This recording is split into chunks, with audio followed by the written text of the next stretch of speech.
Want a huge deal on a large pizza? For a very limited time at Donato's, buy any large pizza and add a large one-topping pizza for 50% off. Yes, half off. Use promo code HALF. Donato's, gotta love more.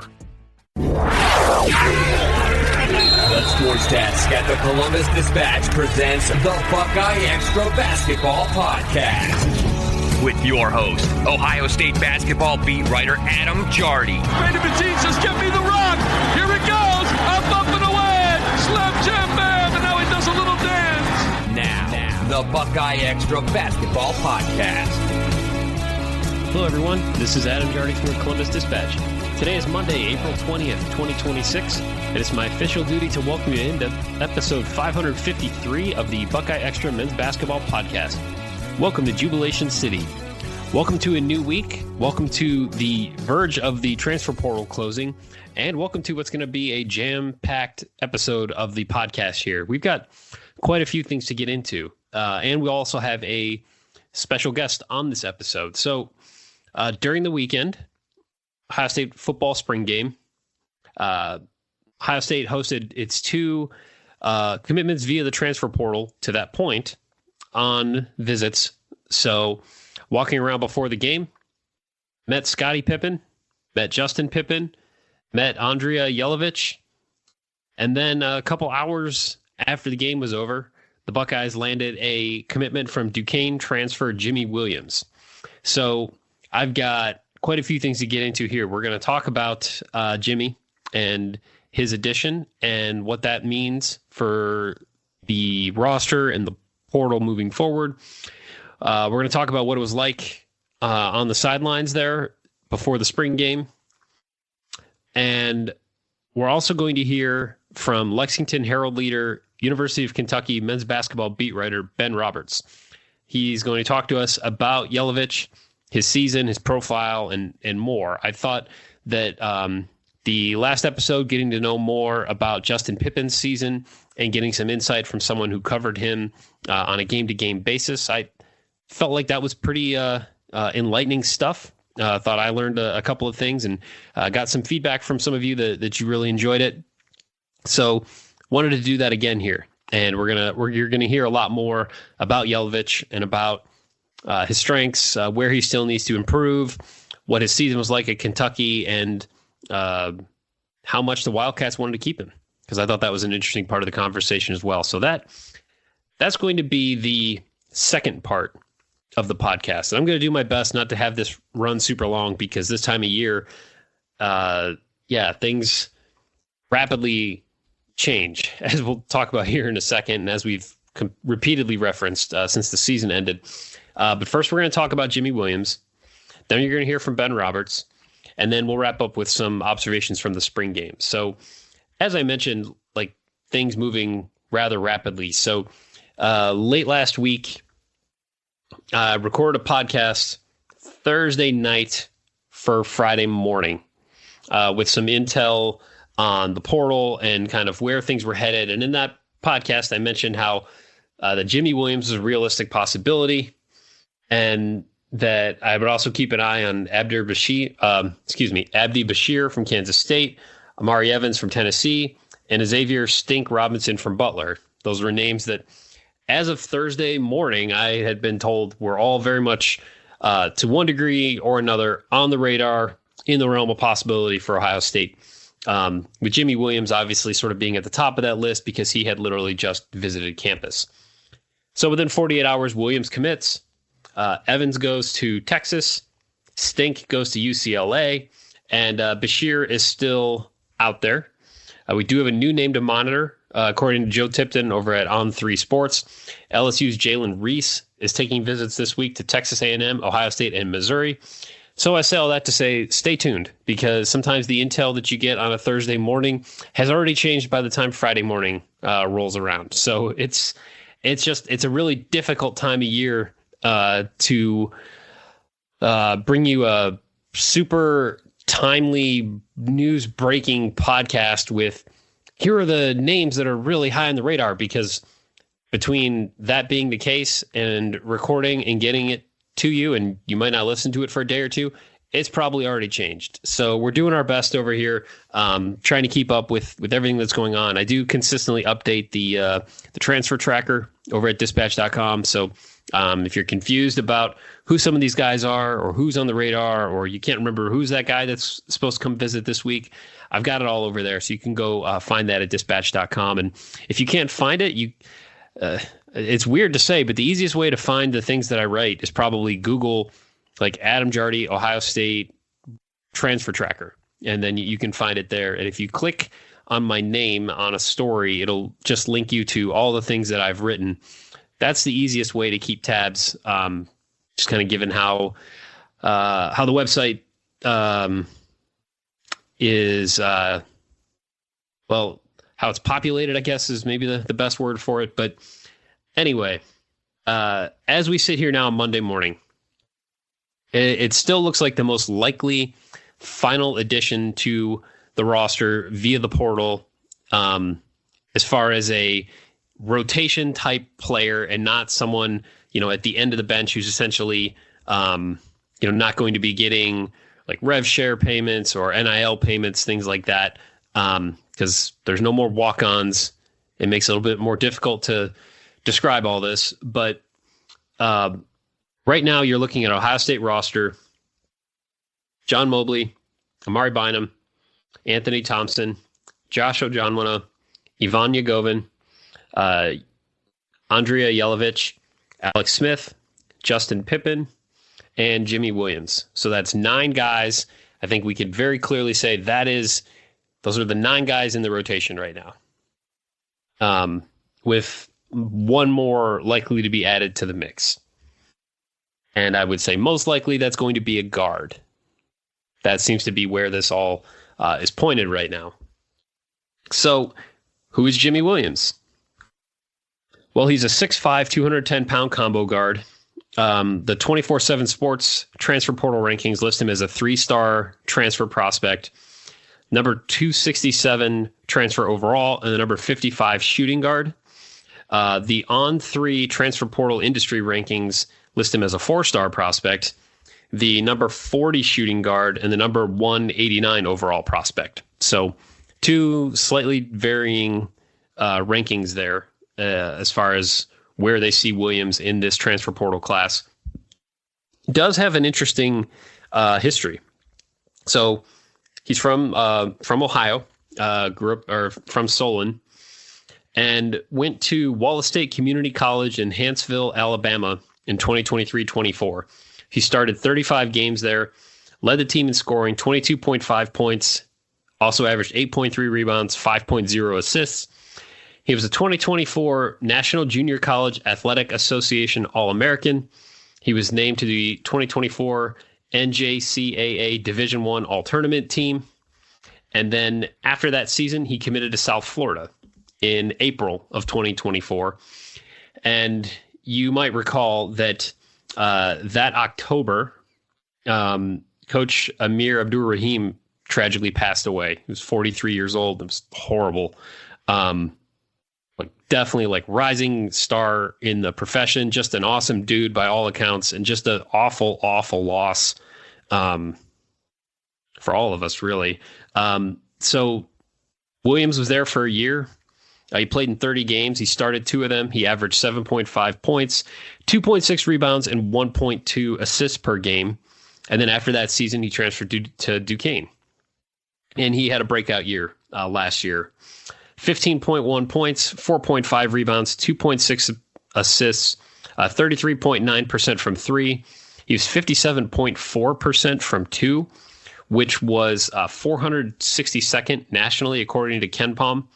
Also had a high steal rate. So when you look at his KenPom numbers, he was 181st nationally with a steal percentage of 3.1, which certainly would distinguish himself when compared to Ohio State's roster last season, where Ohio State's best player, as far as a steal percentage rating or number would go, Bruce Thornton was at 1.9%. So a guy who has been able to turn teams over, a guy who is able to get to the line, had a free throw rate of 28.6.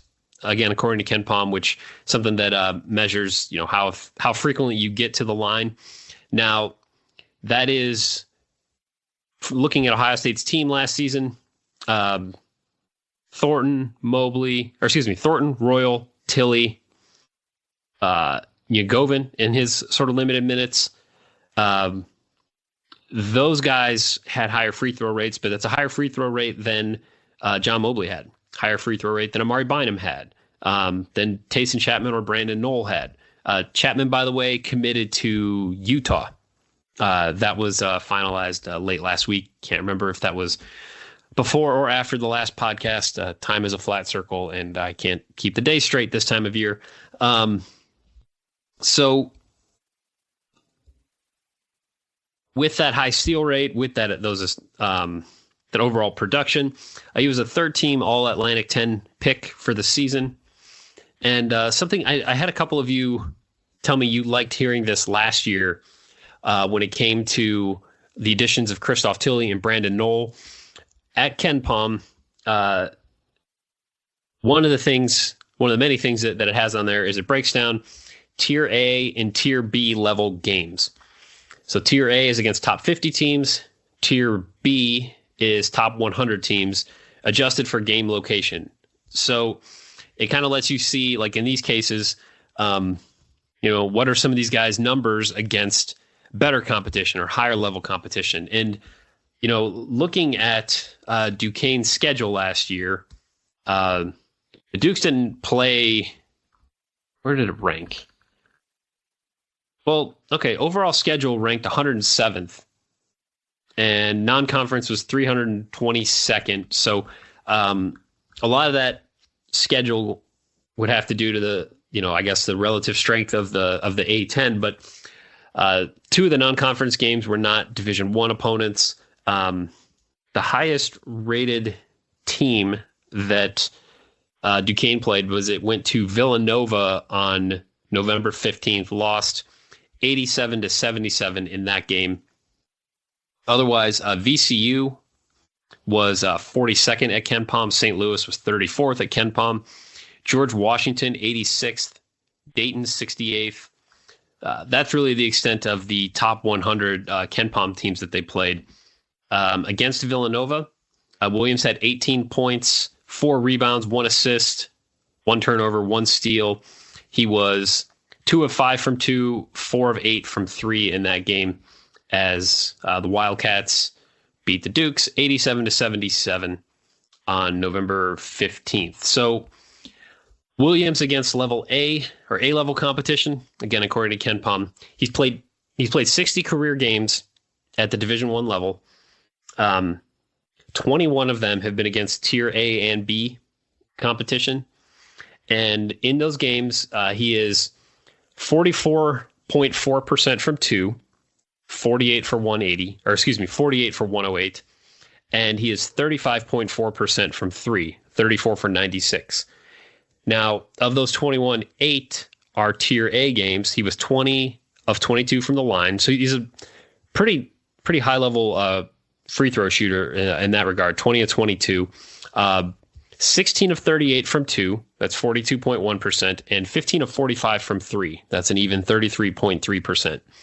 So his numbers do from 2, they drop from his career number. He's a career 55% shooter from 2.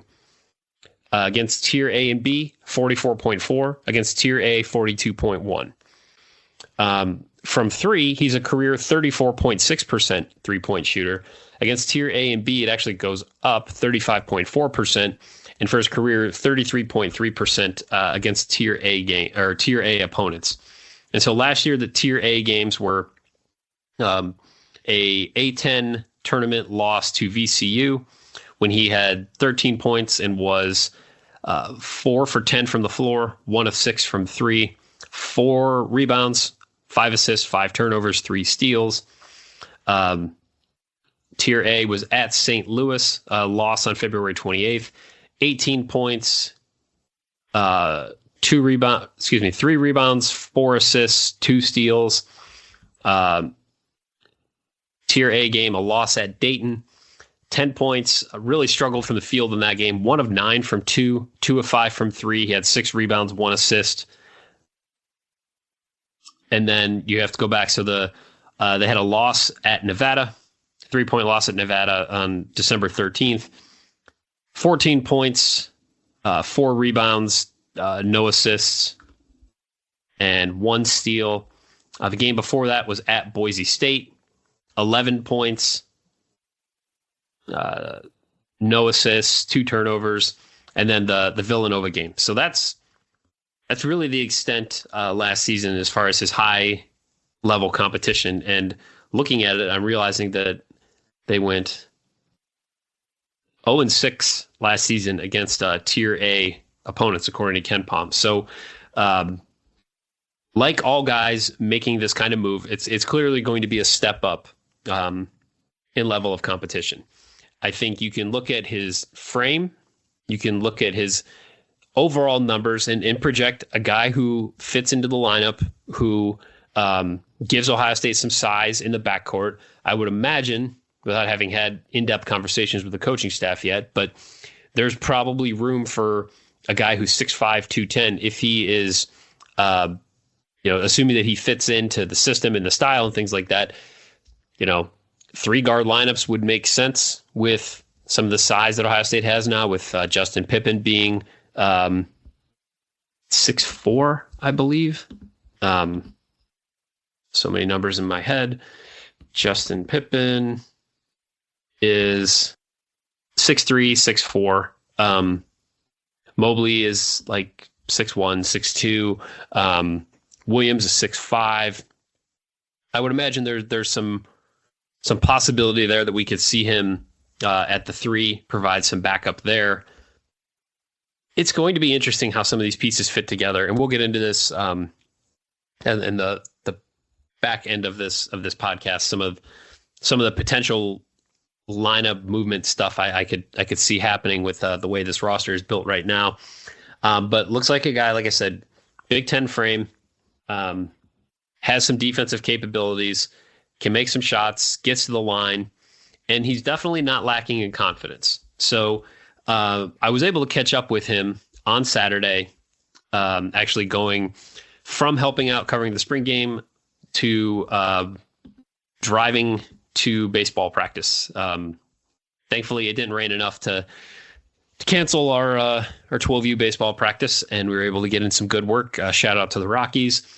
But so I was able to catch up with him quickly and promised him early, like, hey, it's a crazy day for you, obviously with the commitment and everything. So like, I didn't want to take up a ton of his time, but one of the things, I think it was the last thing that I asked him, was I just said, you're an Ohio guy, you're coming back to the state to play basketball. Like, what do you hope that Ohio State fans see when they see you play this year? His response was, quote, I hope they see an NBA player. So he's clearly a guy that's not lacking for confidence. Now, we talked a little bit about the journey, about growing up. He did say that Ohio State was one of his favorite schools as a kid, and that he loved watching Aaron Kraft and D'Angelo Russell. Those were his 2 favorite guys. He said he doesn't really know, or at least when this recruiting process started, did not know the coaching staff, didn't know hadn't been recruited by any of the coaches before, and didn't know anybody on the roster. But he said that it didn't take long for him to just feel comfortable. He said, like, I asked him, was it a big deal for you to come back to Ohio? And he said, it really wasn't that important to me. But when I got there, everything kind of changed. He said, I liked everybody. I liked the staff. I liked the facilities. And it is close to home, so I like that too. I loved everything about it, so I decided to go. He said like the visit last week really kind of solidified it for him. He said, I ended up talking to Ohio State. I visited and saw everything, saw the staff, the team, and it was great. I just realized this was the best for me. It was all new, but it still felt like family. When I asked him, like, how do you feel that you fit into this team? Like, how do you think your skills will fit into the roster? He said, I feel like we have a lot of pieces that we can put together that are going to be great together. I feel like I've got a lot to show. I'm going to add more to my game before the season. I feel like I can help the team in multiple ways, offensively and defensively. And he also said, going back to his earlier point about just feeling like really comfortable with the coaches and the players. I said, what's it been like getting to know Jake Diebler? He said it was great. He said he spends time in the gym with his guys. It seems like he takes care of his guys great. He said, I asked the players about the staff and Coach Diebler. Everybody had great things to say, and everybody loved him. He said he spent a lot of time with the guys on the team while he was on his visit. He said he thinks that the coaches envision him having a huge role on the team. And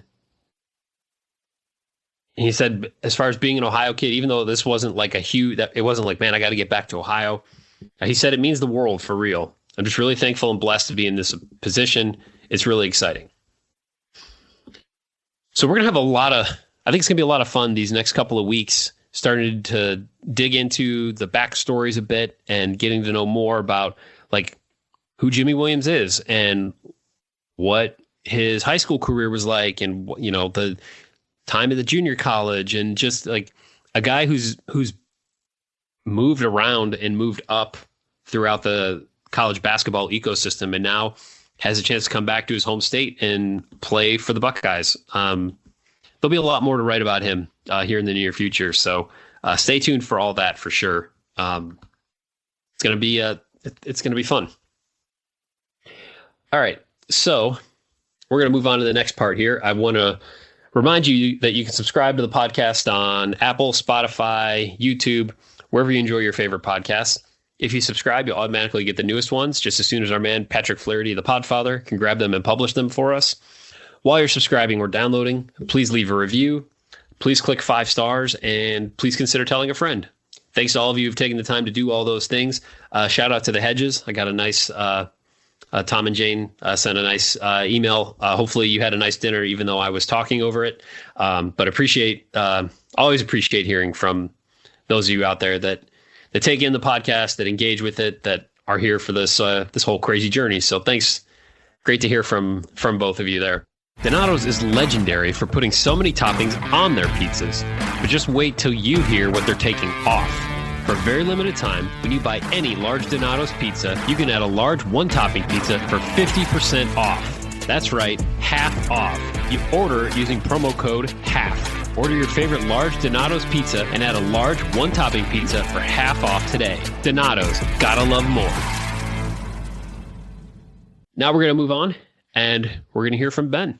All right, so I'm excited to bring a guest onto this episode here, the BuckeyeXtra podcast. His name is Ben Roberts, and he's the University of Kentucky men's basketball beat writer for the Lexington Herald-Leader. He's also blessedly not really on Twitter, so I'm jealous of him for that. Ben, how's your day going today?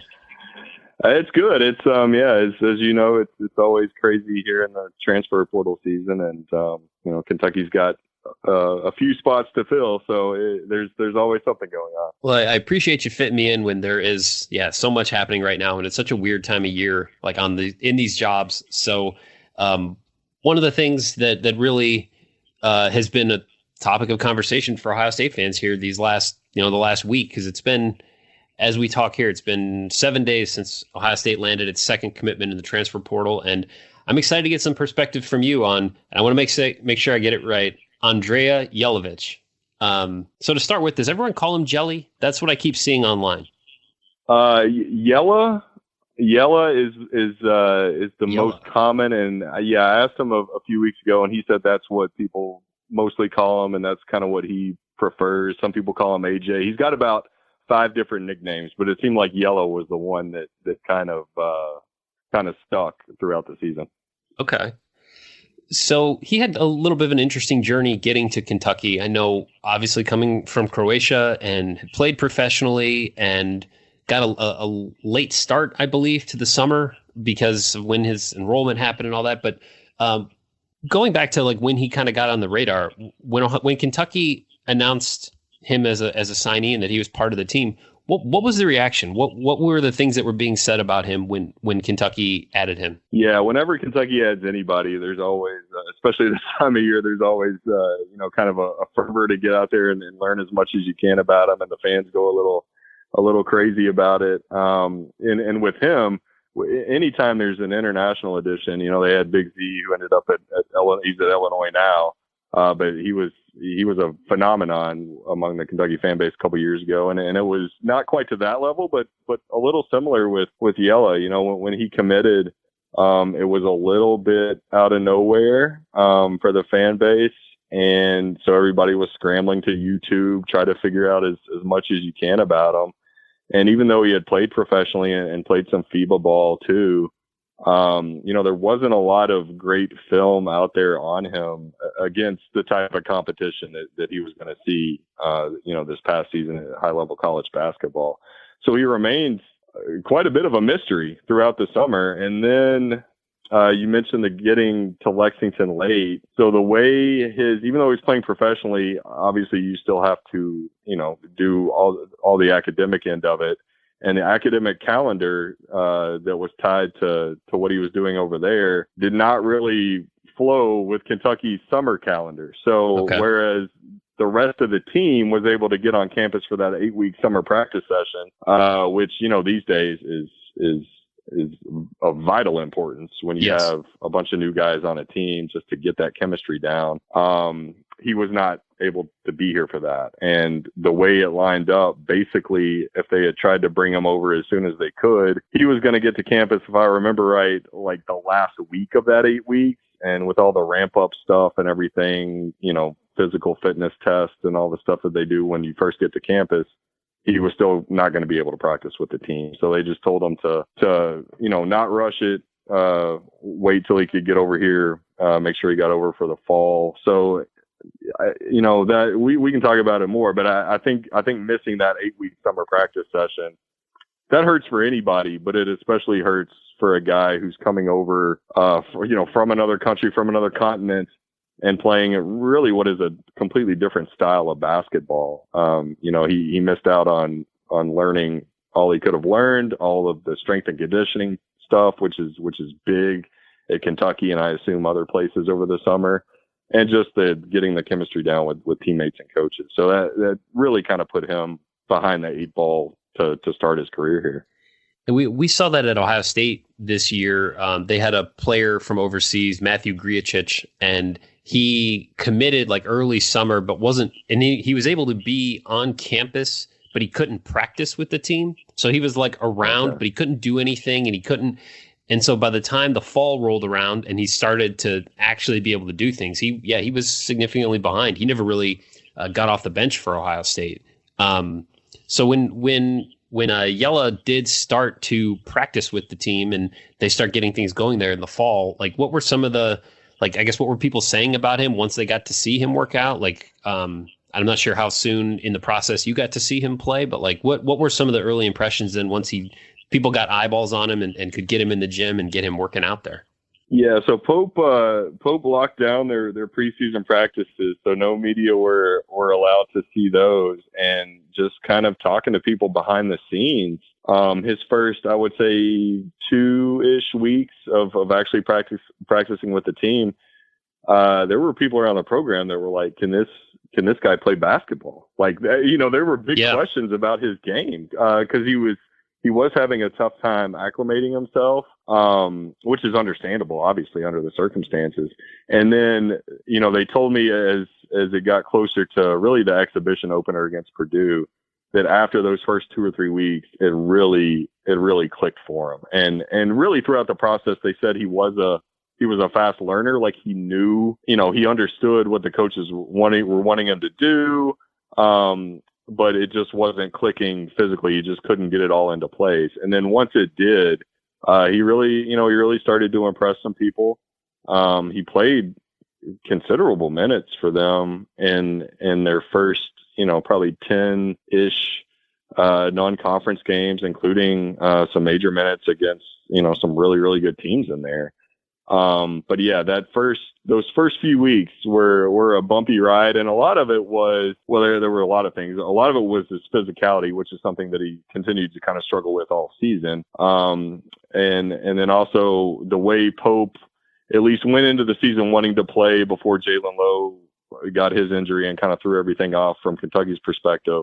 He wanted to really run, get out in transition and it was kind of funny. The first time we really got to see him, they had a pro day with a bunch of NBA scouts in October, and it was in Memorial Coliseum, which is where Kentucky used to play until the 70s. Right. So whenever Yellow would not get out in transition as quickly as Pope wanted him, he would make him run up to and touch the top, run up the stairs and touch the top of basically the back wall of Memorial Coliseum and run back down. So he had to do that 2 or 3 times in front of everybody at pro day.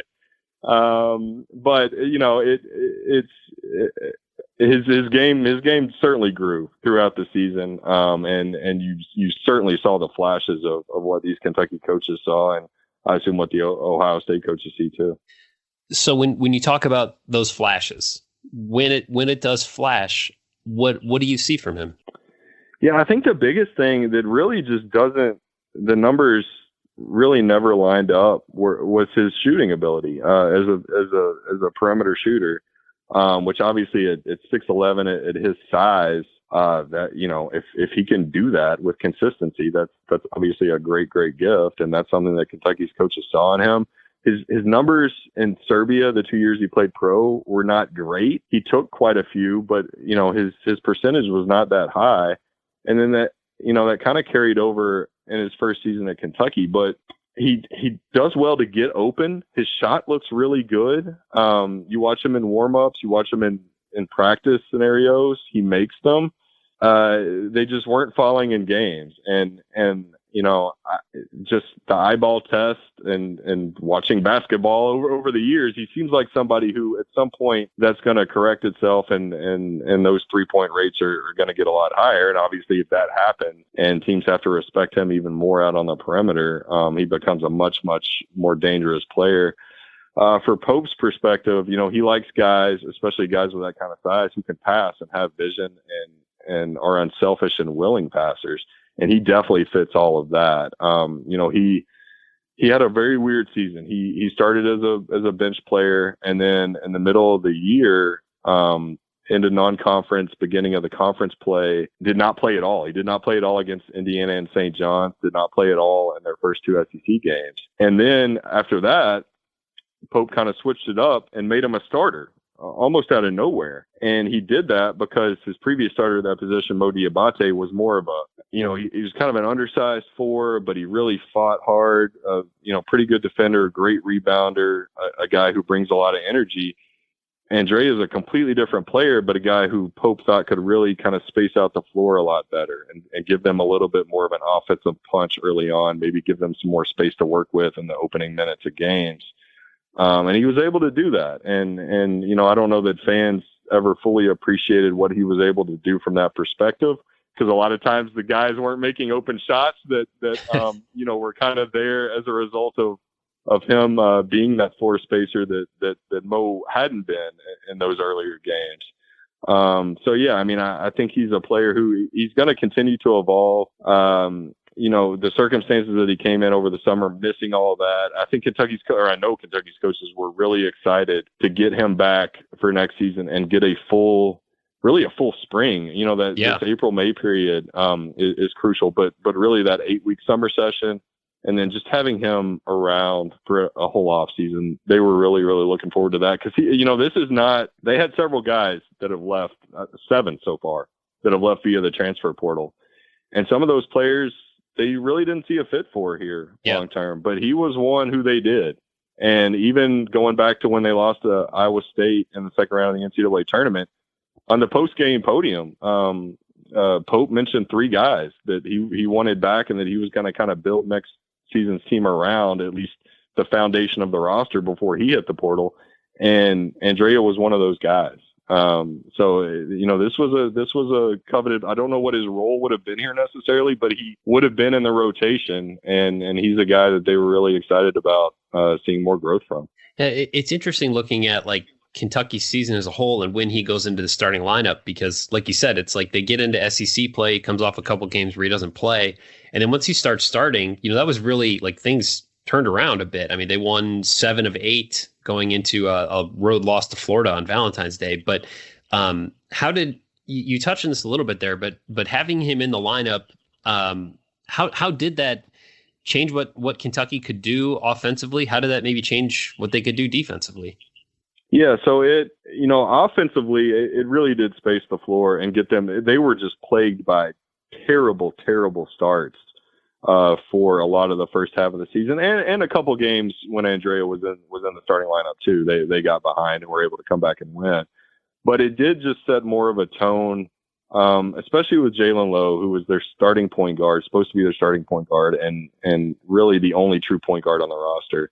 Yep. He got hurt in the preseason. He only played 9 games. He only started 1, I believe, and was really limited. Couldn't even practice when he came back. Was really just coming back to play because his shoulder was beat up so badly. And when they lost him for good, which is actually the game before Andrija returned to the lineup, they just were not able to get anything going offensively in the early moments of games. They could not create. They could not create space. They could not really get great shots. And having him out there as a 4 is kind of an anchor to such a half court offense. Allowed them to do that and allowed them to get off to some better starts and set a better tone. And yeah, when he broke in there, they won 8 of 9 games, and he didn't play major minutes in that stretch. I don't think he ever went much more over 20 minutes a game there. But he played really efficiently when he was on the floor, with the exception of the Vanderbilt game, which was the only loss in there, which nobody on the team played well. They got absolutely killed down in Nashville that night. One of the low points of the season. But every other game he played really, really well. They won at Arkansas. They won at Tennessee. They beat Tennessee at home in that stretch. So they beat some good teams. And he was, even though the stats maybe didn't show it, he was a big part of those wins. Defensively is a spot where he's going to have to grow some more, and he's upfront about that. He knows that that's going to be a challenge for him, and a lot of that starts with becoming a more physical player. And he's told me kind of throughout the process that was probably the biggest adjustment he had to make coming over from Europe to the United States is learning how, because he's a big guy, and I think he's a strong guy, but he had just never had to play in that way. And you saw flashes of that too over the course of the season, but we never really saw it consistently down here. And that's something that he told me even in March, that going into this off season, he really wanted to work on that, become stronger, work on his body more, and then be able to just assert that physicality, which I think will really help him as a defender and a rebounder if he's able to do that. As a quick aside, because you mentioned Jalen Lowe there a minute ago, and being there at the CBS Sports Classic and seeing like Jalen immediately like grab his shoulder and have to leave the floor, like that was such a hard thing to watch.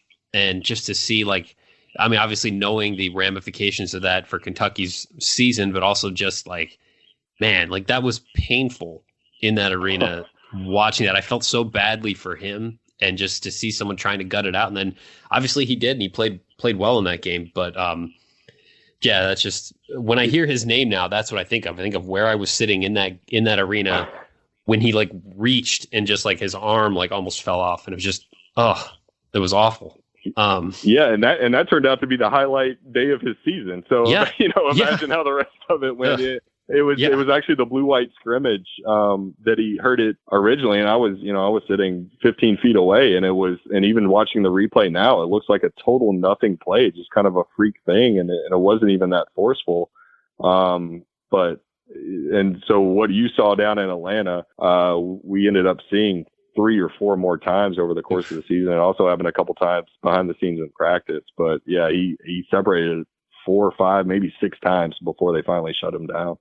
Now, Ohio State had a center a couple years ago, Zed Key, who he ended up playing with a really heavy brace on his shoulder, and he had to have off-season surgery, but like he had to shut it down a couple games before the end of the season because it just you couldn't get it under control. And it was every time you saw him really extend for a rebound, you just kind of braced. Like that's no fun. No. But back to what you were saying about him, and kind of some of his versatility, but also where kind of he's growing defensively. Is he better suited as a 5? Is he better suited as a 4? Like, can he play both, do you think? It depends on how you want to play. From a physicality standpoint, he's certainly not there yet as a 5. He's not really a quick twitch guy. He's a smart player. He knows he knows what he's talking. There were some funny press conference moments where often, especially on the road, they'll have Pope and two players at the podium. And I remember there was one in South Carolina where I don't remember exactly the circumstances. I think they were talking about a pick and roll, and they were trying to figure out, Pope and this other player were trying to figure out who would set the pick. And it seemed like Yella wasn't even really paying attention to what was going on in the conversation. And then he finally said it was Malachi was the one who set the pick, kind of. And they were like, oh, yeah, it was Malachi. You're right. So, I mean, he's a guy who's paying attention when he's on the bench. He's a guy who's obviously has a really good feel for things on the floor. As a 5, I don't necessarily see that yet. I think maybe he could get there, especially, if he became a better defender and a better rebounder. He needs to pick it up on the rebounding, which comes with physicality. As a 4, he brings a lot of versatility, especially if he can grow in those areas I mentioned, just because he does have that size. I think he's gives you a little, I think you want a more of a stout rebounder out there if you're going to have him really in either of those positions. But yeah, I think he could even, depending on what else you had, he could even play the 3 some offensively, just because he is so perimeter oriented. But I don't think there's many 3s he could guard right now at the Big Ten level. But yeah, I mean, that just kind of speaks to the intrigue around him. I think, I haven't really talked to the Kentucky coaches since he left, but talking to them late in the season when I think they knew that was at least a possibility. I think on their end, there's a little bit of a kind of a what if feeling, like what if we were able to get him for that full summer session last year? What if we could get him back for a second season? Because again, I want to reiterate, like, this is a guy that they really saw a spot for on next season's team and really thought had a lot of untapped potential in his game to possibly bring out. Okay. Well, Ben, I think I've already kept you well beyond the amount of time I had asked you for. But you had mentioned before we started recording as a story you did a long sit down with him during the season, and so I want the listeners to know. I'll make sure that I get that posted out as well, so people can go find your work on that. Those are the Ohio State fans that do want to keep up with all the stuff that you do. What's the best way for them to find your work? Yeah, it's just Kentucky.com. We have, obviously it's all going to be Kentucky oriented, but, we have, especially this time of year, any time of year, really, with UK basketball fans, we try to keep them happy and have a few new things up every day. Awesome. Well, Ben, thank you again so much for your time. This was great. I feel like I learned a lot. Hopefully listeners learned a lot. And I'll see you at the CBS Sports Classic. I forget where it is this year, but I'll make sure to pop by and actually say hi and put a face with a byline. Yeah, absolutely. That sounds great. All right. So hopefully you all enjoyed that interview with Ben. I thought I learned a lot, just like the last episode here where we got to know a little bit more about Justin Pippen. I feel like Yella is a little bit more of a known commodity. I hope to have more on him and all these guys, honestly, as we move further into the week. There's a whole lot of background here to start diving into. But I feel like we have a better feel for maybe kind of what he can, what he can't do.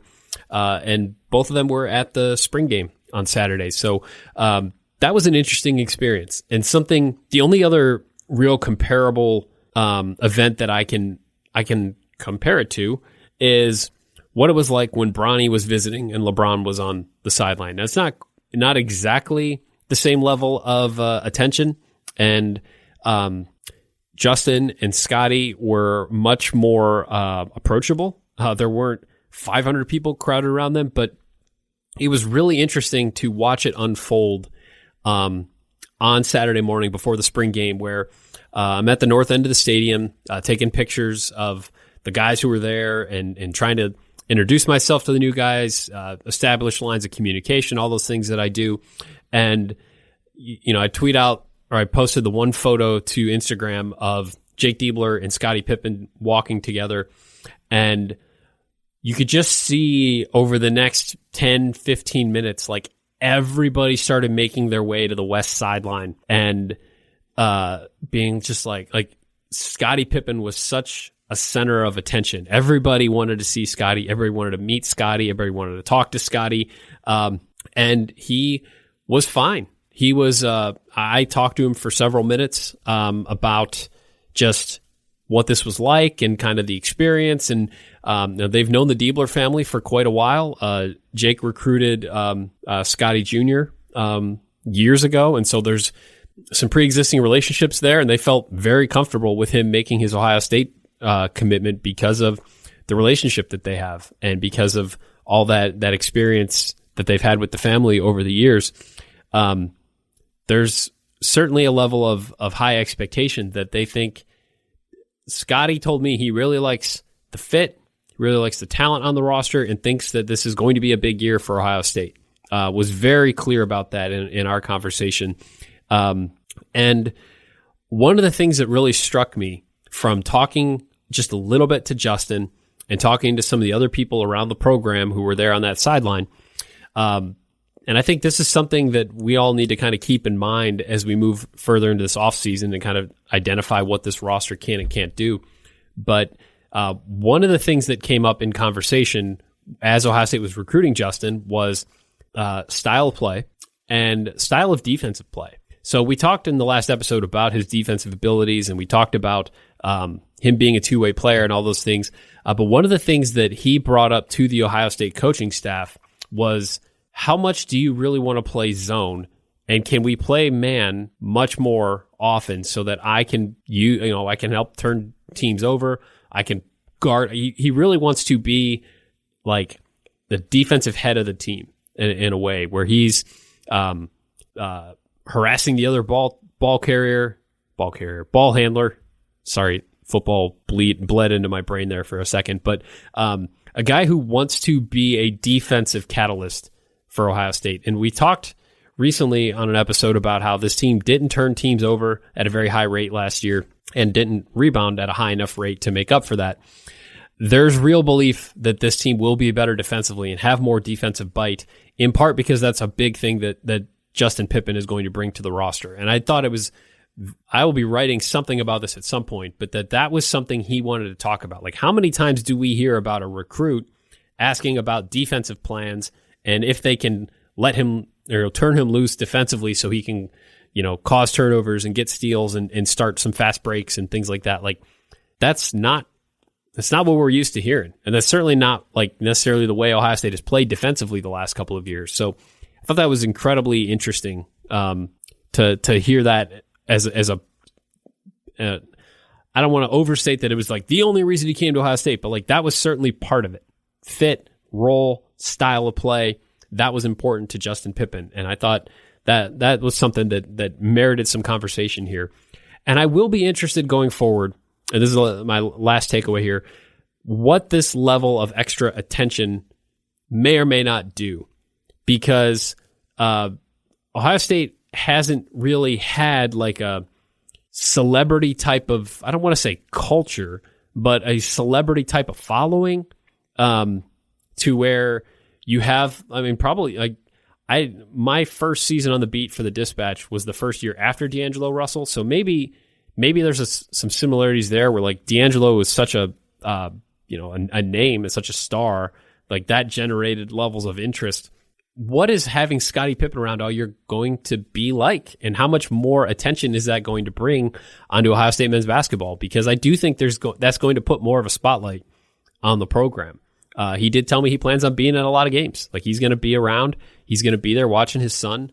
Ohio State hasn't had that element in a long time. So it was just very noticeable as someone who goes to these football games to write about the basketball recruits, and as someone who goes to the spring game to write about the basketball recruits. The only other time I can remember the same amount of buzz for the basketball recruits was when Bronny was there. So just a very interesting, different type of situation than I think what I've been accustomed to in these last 11 years of doing this here for the Dispatch. So keep that in mind. We'll continue to, like I said, dive into all this stuff as we move further and further here into the off season. Should be an interesting week. Transfer portal closing. You have guys entering the portal, even though they don't have any more eligibility. Some expectation of the 5th year of eligibility being extended to everybody. We'll see what that looks like and how that shakes out. But it could be an interesting couple of days here as like names who don't have eligibility at this moment potentially entering the portal and waiting to see what their options all look like. So buckle up, could be interesting. We'll see what names pop up there. And I've heard there's a little bit of movement on the coaching search front. I think there's going to be some interviews this week as Jake Diebler looks to finalize his coaching staff. But first priority was trying to get the roster set.